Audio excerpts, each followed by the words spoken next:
sebenarnya, gitu kan? Lalu Allah mengatakan wasawwarakum fa ahsana suwarakum. Lalu Allah melukis dan membentuk kalian sebaik-baiknya. Coba bayangin kalau mata cuma satu di tengah-tengah. Kata para ulama pasti ganjil. Mata satu. Allah yang membuat dua sehingga nyaman untuk dilihat. Kenapa harus ada alis di atas mata? Kenapa bukan di bawah mata? Nggak baik. Coba antum gambar mata ditaruh alis di bawahnya, nggak bakal bagus. Allah mengatakan fa ahsana suwarakum. Kata para ulama tafsir, mungkin milimeter dari tubuh kita ini semua punya luar biasa keajaiban, gitu kan? Ada bulu yang tumbuh di tempat tertentu, ada ketebalan bulu tertentu, bola mata terdiri dari kelopak mata. Bisa saja bola mata saja, tapi coba kalau bola mata tanpa kelopak mata, jadi jelek. Tapi dengan ada kelopak mata, selain melindungi menjadi indah kelihatan, dihiasi lagi sedikit dengan bulu mata, kemudian hidung dengan dua lubang. Kenapa enggak satu saja lubang? Allah Azza wa Jalla menciptakan fa ahsana suwarakum, itu sempurna luar biasa gitu. Saya kasih contoh. Kalau ada seorang pelukis, di depannya ada seorang laki-laki misalnya, atau anggap seorang wanita, ini tentu perbuatan yang keliru, tapi saya kasih contoh. Kemudian dia bisa melukis seperti orang itu persis. Apa yang antum bilang? Hebat ya? Atau dia duduk di luar sana, di luar bangunan, lalu dia melihat langit, potongan langit tertentu di sisi dia, ada mungkin sedikit awannya, ada matahari lagi terbit, lalu dilukis sama dia. Persis seperti itu antum lihat. Kira-kira antum bilang apa? Bagus ya. Mungkin lukisannya akan dijual sekian miliar, gitu kan harganya. Padahal apa yang dia lakukan? Dia hanya menciplak. Dia hanya menciplak, hanya sekedar mengambil apa yang sudah ada. Apa yang dia lakukan manusia? Gak ada sesuatu yang dia lakukan. Karena sempurnanya ciptaan Allah sampai membuat mereka apa? Luar biasa kagum dengan ciptaan Allah Azza wa Jalla. Itu bukan main-main itu. Makanya dia katakan fa ahsana suwarakum, dan dia menyempurnakan serta membuat sebaik-baiknya. Ahsana ya, itu bukan cuma sekedar hasan, tapi sudah menggunakan alif lagi, berarti yang lebih baik lagi. Fa ahsana suwarakum, baik-baik, sebaik-baik melukis atau membentuk kalian, gitu kan? Sampai ulama mengatakan seluruh milimeter dari tubuh ini sampai ke ujung-ujung jari kaki itu sebuah keajaiban. Dari ujung rambut sampai ke ujung kaki, kita turun ke dahi, ada ukuran tertentu dari tempat tumbuh rambut sampai alis, kemudian alis, jarak antara keduanya, kemudian jarak antara alis dengan mata, kemudian di antara mata dengan bibir ada pipi, kemudian ada ini, ada kuping, terus sampai leher, bagaimana Allah SWT, dada, kemudian perut, kemaluan, kemudian paha, kemudian lutut, kemudian kaki. Itu komposisi yang luar biasa Allah menciptakan. Lalu Allah mengatakan apa? Warazaqakum. Ini saksi bahasan kita. Lalu Allah ya setelah menciptakan kalian tadi, membuat kalian sebaik-baik semua, lalu Allah fungsikan itu. Semua berfungsi mata, dijadikan sebagai rezeki, fasilitas yang bisa digunakan. Minat thayyibat, dari semua yang baik-baik ya, semua jadi difungsikan dengan baik. Telinga dengar yang baik, tangan pegang yang baik, kaki melangkah yang baik, kemaluan letakkan pada tempat yang baik, semua yang baik. Mau masukkan makanan asupan, cari yang baik. Allah sudah ciptakan yang baik dan yang buruk tentunya, gitu kan? Jadi Allah SWT menciptakan semua, tapi Allah katakan ini yang baik nikmatin, ini yang buruk tinggalkan ya. Nabi Adam alaihissalam dikatakan nikmatin semua di surga kecuali satu ini, jangan ya. Hikmah dari Allah SWT, nggak boleh. Jadi tidak boleh dilanggar memang. Kenapa Allah ciptakan babi? Ya supaya kita tahu ini babi yang haram ya, bentuknya begini. Kalau Allah nggak ciptakan lagi babi, nanti manusia protes lagi. Ya Allah, babi yang kau haramkan tapi kami nggak pernah lihat bentuknya. Ya. Ini bentuknya, jangan dimakan ya, selesai, gitu kan? Jadi supaya tahu, maka yang thayyibat saja, yang baik-baik saja makan. Kok aneh manusia disuruh makan baik-baik, disuruh menikah, disuruh pergaulan yang baik-baik, disuruh ekonomi yang baik-baik, tidak ada yang haram, disuruh politik yang baik, tidak mau. Kenapa kok tidak mau? Allah SWT mengatakan thayyibat, kalau diikuti dengan kejujuran akan baik, diikuti dengan kebijaksanaan, dengan kedewasaan, dengan luar biasa, gitu kan? Artinya semua yang Allah sudah ajarkan, jalankan. Udah tidak akan ada masalah. Tapi manusia kadang-kadang keluar dari kata-kata thayyibat. Lalu Allah mengatakan zalikumullahu rabbukum, itulah Allah Tuhan kalian. Artinya mafhum mukhalafahnya di sini, lawan daripada pemahaman itu apa? Mana Tuhan yang lain? Coba buktiin. Apa yang mereka lakukan? Fatabarakallahu rabbul alamin, maha tinggi Allah. Maha tinggi Allah, Tuhan alam semesta. Jadi alamin itu bukan cuma alam semesta sebenarnya definisinya. Alamin itu adalah semua, kullu ma siwallah dikatakan alam. Semua selain Allah dikatakan alam. Apa saja, di langit, di bumi, kelihatan, tidak kelihatan, namanya alam. Maka dikatakan Rabbul Alamin, bukan Tuhan alam semesta sebenarnya, itu lebih sederhana. Kalau yang lebih hebat lagi adalah Tuhan segala selain Allah. Semua selain Allah Azza wa Jalla. Lalu di jalan dalil yang keempat adalah surah Qaf. Qaf ini surah nomor 50 ayat 6 sampai ayat 11. Allah Subhanahu wa taala mengatakan a'udzubillahi minasyaitonir rajim, afalam yanzuru ilas samai fawqahum kaifa banainaha wa zayyannaha wa ma laha min furuj والأرض مددناها وألقينا فيها رواسي وأنبتنا فيها من كل زوج بهيج تبصرة وذكرى لكل عبد منيب ونزلنا من السماء ماء مباركا فأنبتنا به جنات وحب الحصيد والنخل باسقات لها طلع نضيد رزقا للعباد وأحيينا به بلدة ميتا كذلك الخروج. Ini ayat yang luar biasa nih, ya. Baik, kita masuk ke terjemahan dan tadabburnya. Afalam yanzuru, tidakkah mereka melihat? Semua jin, manusia disuruh lihat. Kenapa kita akan jin sama manusia? Karena di sini Allah sudah jelaskan tadi di Az-Zariyat, wa ma khalaqtul jinna wal insa. Jadi banyak mukhatabat yang ada dalam Al-Qur'an, ya. Jadi semua hal-hal yang diajak untuk berfikir oleh Allah dalam Al-Qur'an, atau diajak ngomong atau diingatkan atau dilarang, itu untuk jin dan manusia, tidak untuk makhluk yang lain. Karena memang untuk jin dan manusia saja, ya, Allah mengatakan itu. Tidakkah mereka jin dan manusia semuanya, wawunya wawu jamak jelas, jadi rame-rame. Afalam yanzuru, tidakkah mereka semua melihat ilas sama, sama pakai alif lam, ilas sama berarti sama yang jelas. Kalau sama saja berarti di atas kepala mereka, tapi ilas sama semua yang mereka bisa jangkau dengan pandangan matanya di atas kepalanya. Fauqahum, dalam bahasa Arab ada dua yang digunakan kosakata untuk di atas. Ya kan gitu. Ada ala dan ada fauq. Kalau ala sesuatu yang melengket, seperti kopiah saya katakan ala ra'si, di atas kepala saya tapi melengket. Tapi kalau di atas lebih jauh dikatakan fauq. Atap ini kita bisa mengatakan fauqa ra'si, di atas kepala saya karena berjarak. Langit, makanya Allah mengatakan ilas sama fauqahum, langsung jadi yang di atas sekali, di atas kepala mereka. Kaifa banainaha, bagaimana kami dirikan itu, bagaimana kami bangun. Kemudian wazayyannaha, lalu kami hiasi dengan bintang-bintang, dengan awan. Subhanallah, ini kalau kita hubungkan dengan banyak sekali ayat tentunya. Ini sebagian ayat saja, ya. Tapi kalau ini ayat-ayat kita hubungkan dengan bagaimana Allah tantang melihat kepada penciptaan langit, luar biasa. Dalam ayat lain Allah mengatakan kaifa banainaha bighairi amadin tarawunaha. Perhatikan langit bagaimana kami dirikan tanpa tiang, yang kalian bisa lihat dengan mata kepala. Kok bisa ada? Ini nggak mungkin kalau tanpa tembok, gitu kan? Bisa berdiri atap ini, ditaruh besi. Bagaimana langit itu tanpa tiang? Semuanya tanpa tiang. Kata para ulama tafsir dalam mengatakan khalqus samawati wal ardi akbar min khalqihim. Langit, penciptaan langit dan bumi lebih besar daripada penciptaan manusia itu sendiri. Jadi kalau manusia sudah keajaiban tidak di tubuhnya, maka itu lebih luar biasa. Dan memang langit itu kata ulama dijabarkan tidak ada tiangnya, emang begitu saja. Jadi seperti ini tanpa sandaran, bagaimana bisa ini berdiri gitu?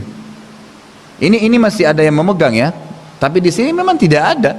Emang cuma seperti payung tanpa pemegang. Bagaimana bisa itu? Itu dimaksud dengan banainaha. Bagaimana? Wazayyannaha, kami penuhi lagi di situ dengan bintang-bintang, kan banyak kan? Sebagaimana dalam surah Al-Mulk juga Allah jelaskan ayat 4-nya gitu kan? Ya. Yang Allah SWT mengatakan setelah di ayat ketiga ini dulu, alladzi khalaqa sab'a samawatin tibaqa, Allah menciptakan 7 lapis langit bersusun. Ma tara fi khalqir rahmani min tafawut, engkau tidak akan menemukan pada ciptaan Allah itu tafawut, ya, adanya celah-celah, kekurangan-kekurangan. Farji'il basara hal tara min futur, thumma rji'il basara karrataini yanqalib ilaikal basaru khasiyan wa huwa hasir. Kemudian pandangkanlah matamu ke langit itu, Kau tidak akan pernah menemukan satu pun celah aibnya, kekurangannya. Dan kalau kau turunkan pandanganmu, maka niscaya pandanganmu akan merasa capek sementara belum mendapatkan kekurangannya. Lalu pandangkan sekali lagi, niscaya kamu akan turunkan lagi kembali pandanganmu dalam kondisi letih sementara dia tidak mendapatkan kekurangannya. Kemudian Allah mengatakan, walaqad zayyana as-samaa'a ad-dunya bimasabiha waj'alnaha rujuman lisyaitan wa a'tadna lahum adzabas sa'ir. Dan kami telah hiasi langit-langit itu dengan bintang-bintang. Jadi kata-kata di sini wazayyannaha dalam ayat tadi, ya, di dalam yang kita bahas ini surah Qaf adalah dikuatkan dengan Al-Mulk ayat 4 yang menjelaskan dihiasi dengan bintang-bintang. Dan sekarang kalau kita lihat ilmu pengetahuan alam, para ilmuwan pun cuma bisa mengatakan luar biasa berapa miliar bintang di langit sana dan berapa besar kekuatan cahayanya. Lampu, cari lampu yang paling kuat wattnya dan kira-kira lihat berapa jauh yang dia bisa jangkau. Lampu mobil itu sorotannya memang dibuat atau pesawat itu dibuat untuk jangkauan 1 kilo 2 kilo. Kalau sudah 3 kilo itu sudah luar biasa, bisa 3000 meter jangkauan, itu luar biasa, sudah dianggap yang paling canggih. Bintang kira-kira berapa miliar kilo dari kita gitu, masih bisa dilihat cahayanya. Itu bukan main-main itu kan gitu, itu luar biasa. Allah Subhanahu wa taala menjelaskan, dan Allah menjelaskan juga ada surah sendiri namanya surah An-Nur. Cahaya sendiri itu Allah yang ciptakan, dan Allah itu juga penuh dengan cahaya, keajaiban yang luar biasa gitu. Kemudian Allah mengatakan wa ma laha min furuj, tidak ada kekurangan, tidak ada celah aibnya langit itu. Kemudian Allah mengatakan wal arda madadnaha, lalu bumi kami hamparkan, wa alqaina fiha rawasiya, dan kami tancapkan. Alqaina itu orang Arab kalau mengatakan alqaitu berarti dia melempar sesuatu, itu alqa. Waktu Nabi Musa dikatakan wa alqi ma fi yaminika, dan lemparkan apa yang di tanganmu, gitu kan. Jadi kata-kata di sini wa alqaina fiha, dan kami lemparkan dengan cara tertancap, fiha di atas bumi itu rawasiya, gunung-gunung yang sangat kokoh gitu. Wa ambatna fiha, tidak cukup lagi di situ Allah mengatakan dan kami tumbuhkan dari bumi itu ya sendiri, dari ard tadi, fiha min kulli zaujin bahij, semuanya yang tumbuh berpasang-pasangan. Pohon ada jantan ada betina. Yang itu enggak mungkin, tanpa jantan dan betina tidak bisa berkembang biak. Manusia, jin, tumbuh-tumbuhan, hewan memang sudah begitu. Dan tidak ada jenis kelamin yang ketiga. Allah Azza wa Jalla yang ciptakan. Dari mana kita bisa jadi laki-laki di sini dan akhwat kita dibawa jadi perempuan? Siapa yang buat itu? Beda jenis kelaminnya, kemudian beda juga sebagian poster-poster tubuhnya, beda fungsi-fungsinya, gitu kan?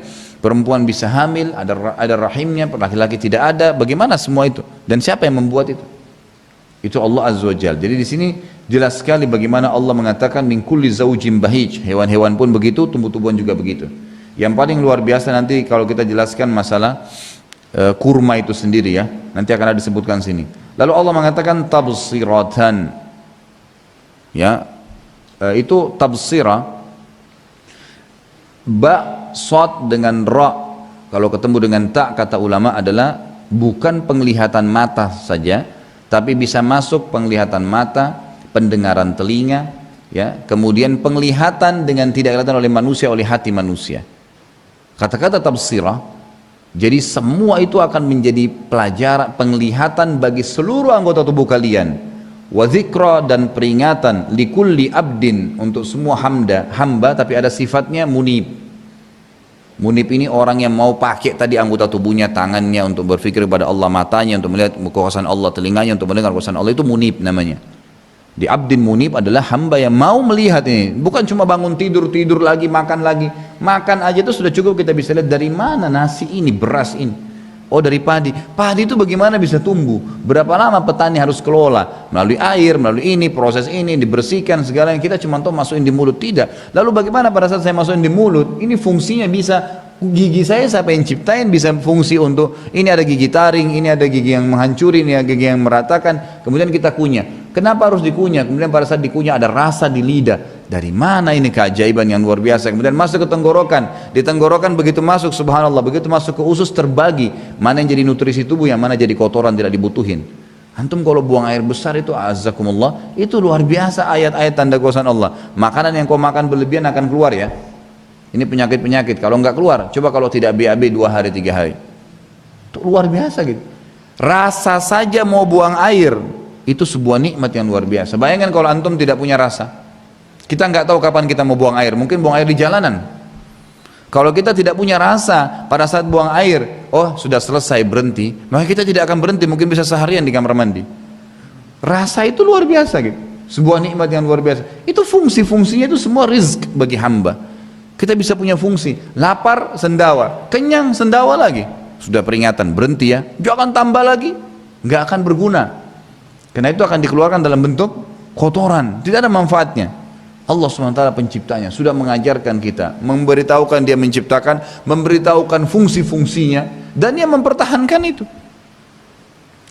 Baik, lalu dikatakan ini untuk Abdul Munib ya, Munib tadi itu yang saya jelaskan. Kemudian dikatakan wa nazzalna minas sama'i ma'am mubarakah. Jadi yang paling sering kita temukan Allah selalu gunakan atau ingatkan tentang masalah hujan. Seperti sekarang subhanallah lagi hujan, ini kita bisa lihat dari mana hujan ini bisa turun air dari langit. Allah mengatakan dan kami turunkan dari langit air mubarakah sifatnya yang penuh dengan berkah.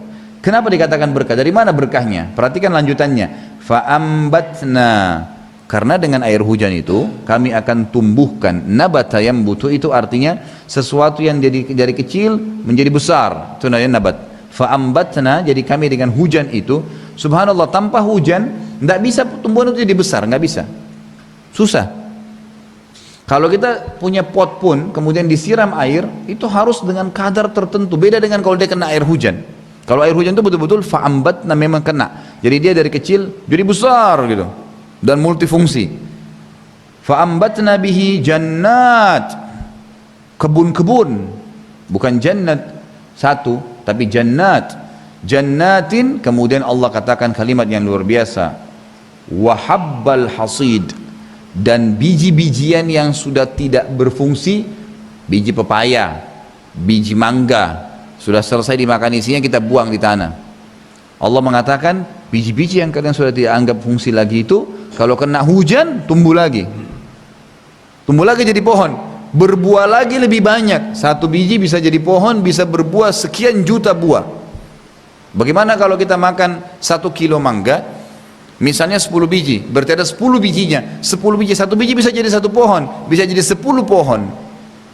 Pernah nggak sampai tadabbur ke situ? Tuh luar biasa bagaimana Allah Azza wa Jal membuktikan kepada kita tentang fakta penciptaan yang luar biasa. Satu biji, habbal hasid, artinya biji yang bisa menjadi hasid, menghasilkan, gitu kan? Jadi dia bisa menghasilkan sesuatu. Biji apa saja, biji pepaya, kalau biji mangga masih satu ya, biji pepaya itu satu biji pepaya bisa berapa ratus bijinya di dalam. Satu bijinya cukup menumbuhkan satu pohon pepaya. Itu habbal hasid. Dikenakan air hujan saja selesai, dia akan tumbuh, gitu kan? Allah Azza wa Jalla mengatakan. Jadi luar biasa. Itu belum lagi yang lainnya, semua bisa Allah Azza wa Jalla hidupkan. Kemudian Allah kasih contoh secara khusus, wan nakhla basiqatil laha tal'un nadid. Allah sebutkan secara khusus, dikatakan dan pohon kurma. Beda ini, nggak disebutkan dengan yang lain ya. Basiqat ya, yang terhampar, laha tal'un nadid, yang dia punya mayang-mayang. Jadi kalau antum melihat pohon kurma, dia agak berbeda dengan buah pohon lain. Kalau pohon-pohon lain biasanya ada pohon yang normalnya itu satu jantan satu betina di sebelahnya, maka dia akan berbuah betinanya. Dan satu jantan itu tidak mudah untuk membuahi banyak betina. Tapi kalau kurma agak berbeda. Itu semua rata-rata kebun kurma, satu pohon kurma, itu satu kebun kurma, satu batang, satu saja bisa jantannya di tengah-tengah kebun ditaruh, yang lainnya betina, itu bisa semuanya berbuah. Dan subhanallah kalau udara sangat panas sekali, itu nanti di pucuk pohon jantan kurma itu akan ada seperti sperma laki-laki, banyak sekali gitu. Nah itu nanti pekebun-kebun kurma ini dia akan naik melihat, makin panas udara, maka makin banyak si jantan mengeluarkan seperti sperma laki-laki persis, warnanya putih dan mengantong di pucuknya itu banyak. Kemudian nanti angin panas itu akan membawa dan menempelkan dengan hikmah Allah ke pohon-pohon betina dan semua berbuah. Dan satu pohon bisa sekian ratus buah, bisa sekian ribu buah. Makanya Allah khususkan masalah kurma. Ya, belum lagi di sini ulama mengatakan lebih dalam dibahas kurma itu keajaibannya sendiri dari sisi penciptaannya. Kurma itu ada mungkin ratusan jenis dengan satu macam pohon. Satu macam pohon gitu kan, sekian ratus macam kurma, dari yang biasa sampai yang paling bagus. Kita biasa lihat ini kurma Tunis lain, kurma Mesir lain, kurma ini lain, kurma ini lain, semua beda-beda dan rasanya beda-beda gitu kan, mirip memang manis tapi berbeda-beda. Nanti tentu ada kurma yang terbaik adalah ajwa, tapi yang jelas kurma-kurma itu macam-macam jenisnya. Kemudian Allah tidak hanya sekedar mengatakan keajaibannya. Ya, di sini ulama mengatakan dari kata-kata basiqatin laha tal'un nadid bukan hanya sekedar keajaiban bagaimana jantan membenihi betina-betina tadi dengan hikmah Allah, tapi juga buah-buah yang lahir gitu kan. Misal satu jantan, kemudian betinanya ada banyak. Nanti di sini ada pohon rutop, ada di sini pohon kurma yang lain, ambar, ada pohon apa. Tetap sama. Dengan jantan yang satu itu nanti bisa ini buahnya lain, ini buahnya lain, ini buahnya lain, ini buahnya lain gitu. Keajaiban yang luar biasa. Kemudian ada nutrisi-nutrisi yang sangat luar biasa buat manusia. Bukankah sabda Nabi SAW sebaik-baik buka puasa bagi orang yang puasa adalah kurma, dan sebaik-baik makanan untuk orang yang sahur adalah kurma. Semua dilarikan ke kurma. Nabi SAW paling gemar setiap hari pasti makan kurma, dan beragam macam manfaat dari kurma itu sendiri. Tentu kalau mau dirincikan dari pertemuan ini mesti 2 jam untuk bahas masalah kurma saja. Luar biasa multi manfaatnya gitu kan. Jadi selain pohonnya juga buah-buah yang dihasilkan itu sangat luar biasa. Kemudian Allah mengatakan dalam penutupan ayat rizqan lil ibad, memastikan semua itu, semua tadi yang sudah disebutkan fasilitas buat hamba-hamba, buat makhluk. Kemudian Allah masih kuatkan lagi manfaat daripada hujan, wa ahyayna bihi baldatan maita. Dan dengan hujan itu bukan cuma sekedar tumbuh-tumbuhan, tapi kami hidupkan negeri yang sudah mati. Kebakaran, turun hujan, habis. Kering, turun hujan, selesai. Hidup semua kembali. Sungai kering, kena turun hujan, jadi sungai kembali. Semua bisa dengan air hujan itu. Kadzalikal khuruj. Allah ingin titik beratkan poin penting terakhir penutupan ayat, begitulah kami membangkitkan kalian. Nanti hari kiamat begitu kami bangkitkan kalian, hanya turun hujan selesai. Dalam sebuah hadis yang sahih dikatakan Nabi SAW bersabda, Allah akan turunkan hujan nanti, kemudian hujan tersebut akan menyentuh tulang-tulang ekor kalian, maka kalian akan tumbuh seperti tumbuhnya tumbuh-tumbuhan. Hujan Allah SWT mengatakan. Dan dalam ayat lain dikatakan, A'udzubillahi minasyaitonir rajim, wa ja'alna minal ma'i kulla syai'in hayy. Kami jadikan dari air itu semuanya bisa hidup. Semuanya bisa hidup. Dari mana air ini? Gitu kan? Memang kalau dia cuma murni air saja, nanti kalau dicampur teh jadi warna ini. Semua hampir yang cairan dari air. Dan Allah hidupkan sesuatu dari situ. Semua, tidak ada yang bisa hidup tanpa air. Manusia bisa hidup dengan air saja, gitu kan? Dan manusia tidak bisa hidup hanya dengan makanan saja. Makanya pernah ada sahabat berkata, kami pernah, walaupun ini kelebihan Zamzam ya, kami pernah hidup ya di Mekah selama sebulan. Abi Dzar radhiyallahu anhu pada saat beliau datang masuk Islam, itu beliau sempat tinggal sebulan di Mekah, tidak punya apa-apa kecuali minum Zamzam, tidak makan apa-apa, karena waktu itu dia belum tahu mana Nabi SAW. Dan orang-orang Mekah waktu itu kalau ada yang menanyakan siapa Nabi SAW, lalu digebukin, dipukulin, dan dirahasiakan beritanya. Abi Dzar orang dari luar, Al-Ghifari, sukunya Ghifari ini suku besar di luar Mekah, dan mereka terkenal perampok semua. Maka dijaga tidak. Nabi dia bilang, saya sempat hidup dengan minum Zamzam saja dan sudah selesai. Dan ini sabda Nabi. Zamzam itu minuman dan sekaligus makanan yang mengenyangkan. Air memang begitu fungsinya. Luar biasa gitu. Nah, baik. Kemudian jadi ini kurang lebih dalil-dalil, dan tentu masih banyak dalil yang berhubungan dengan masalah rezeki-rezeki dan bukti dari Allah SWT. Sekarang yang kita masuk ke inti bahasan juga, di poin selanjutnya adalah apa yang harus dijadikan atau dipegangi oleh orang mukmin agar rezeki Allah tadi, fasilitas itu bertambah atau minimal bertahan. Namun sebelumnya saya ingin jelaskan dulu poin penting. Tadi saya jelaskan di awal pertemuan, rezeki seperti pohon, ada buah yang bergeletakan, ada buah yang bergelantungan, kan gitu. Ini tinggal diambil, fasilitas udara yang kita hirup, misalnya fungsi-fungsi tubuh, dan ada yang harus kita ambil. Perlu antum tahu, dan ini poin penting sekali. Rezeki tadi yang seperti pohon itu, orang kafir dan orang mukmin boleh mengambilnya. Makanya jangan heran kok orang kafir ada rezekinya. Ya memang begitu. rizqan lil ibad, untuk semua makhluk. Untuk semua makhluk. Memang tidak ada larangan. Gitu kan? Tidak ada masalah. Hanya saja Allah Subhanahu wa taala membedakan antara rezeki mukmin dengan kafir di berkahnya. Allah Subhanahu wa taala berkahi rezekinya orang mukmin. Gitu kan? Ini bedanya di masalah rezeki. Kata para ulama, bedanya adalah di masalah rezeki dan beda dengan orang kafir yang tidak ada rezekinya. Ingat saudaraku, ada poin penting juga.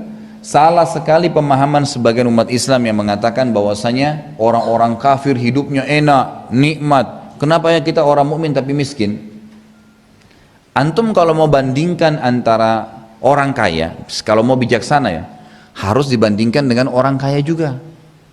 Nggak boleh orang kaya dibandingkan dengan orang miskin, enggak. Kalau antum membandingkan orang kayanya kafir, miliaran, cari orang mukmin, muslim yang kaya, baru balance. Jangan antum bandingkan diri antum sama, oh kenapa itu orang kaya, tetangga saya. Kita memang dasarnya sudah miskin, nggak bisa. Antum bandingkan keadaan antum dengan yang kafir, miskin seperti antum, baru antum bisa bedikan. Jangan ini tidak balance ini kalau kita membandingkan. Jadi cari banyak sekali buktinya orang-orang mukmin yang kaya mengalahkan orang kafir yang kaya. Dan subhanallah kata ulama, perbedaan berkahnya di sini.